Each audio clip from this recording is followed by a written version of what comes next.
બનાસકાંઠાના મુડેઠા ગામમાં રાધુજી અને માધુજી નામના બે બળવાન દરબારો રહેતા હતા. એમને હીરુ અને નીરુ નામની બે દીકરીઓ હતી. દીકરીઓના લગ્ન નક્કી થયા ત્યારે દરબારોએ નક્કી કર્યું કે કરિયાવરમાં ગાયો નહીં પણ સૌથી રૂપાળી સાંઢો જ આપવી છે. તેમણે રબારીઓને પૂછ્યું. રબારીઓએ વિચાર્યું કે કોઈ ગરીબને આ દરબારો લૂંટી લેશે એટલે તેમણે ચંદ્રુમાણાના વીરાવસાનું નામ આપ્યું. રાધુ અને માધુ ઘોડીએ ચડીને ચંદ્રુમાણા જવા નીકળ્યા.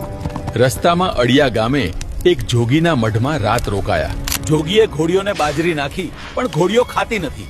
જોગી બોલ્યા, તમારા પેટમાં પાપ છે, સિકોતરના ગામ જવાનું માંડી વાળો. પણ દરબારો અભિમાનમાં બોલ્યા, જો એની સિકોતર જબરી હશે તો અમારો મુડેઠાનો હનુમાન પણ કાંઈ ઓછો નથી. ચંદ્રુમાણા પહોંચી ગોવાળ સુખદેવને મારીને લોખંડની સાંકળોથી બાંધેલી વીરાવસાની સાંઢો તેમણે બળજબરીથી ચોરી લીધી.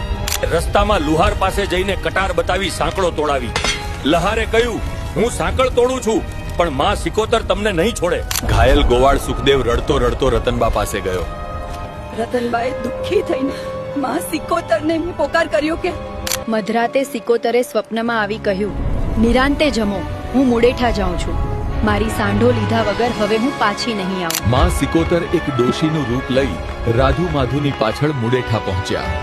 ત્યાં તો દીકરીઓના લગ્નની જાન આવી ગઈ હતી. ફેરા ફરવાના સમયે સિકોતર કોપાયમાન થયા. તેમણે બંને દીકરીઓના ચહેરા બદલીને ભયાનક ચુડેલ જેવા કરી દીધા.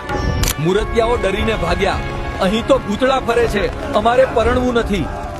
આમ આખી જાન રિસાઈને પાછી વળી ગઈ. માં સિકોતરે ગામના પાદરે જાનના ગાળા રોકી દીધા અને પૈડા જમીનમાં ખૂપાવી દીધા. કોઈ આગળ વધી શક્યું નહીં. ત્યારે માતાજી પ્રગટ થઈ બોલ્યા, આ તો વીરાવસાની સિકોતરનો કોપ છે. રાધુ માધુ મારી સાંઢો ચોરી લાવ્યા છે. દરબારો થર થર ધ્રુજવા લાગ્યા. દીકરીઓમાં માતાજી ધૂણવા લાગ્યા.